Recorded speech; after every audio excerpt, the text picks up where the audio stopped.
Hello everyone, welcome back. In this video, I'll show you how to use Google Calendar offline in 2026. First, open Google Calendar in your web browser.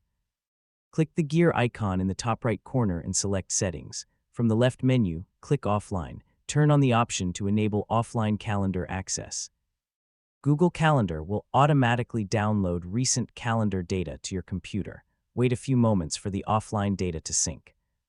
Now disconnect your internet connection and open Google Calendar again. You can still view your saved events and calendar schedule even without an internet connection. You can also create or edit events while offline. The changes will be stored locally on your device. When your internet connection is restored, Google Calendar will automatically sync all offline changes with your Google account. This is a useful feature for travelers, students, and anyone who needs access to their schedule without internet access. That's how to use Google Calendar offline in 2026. Thanks for watching, and I'll see you in the next video.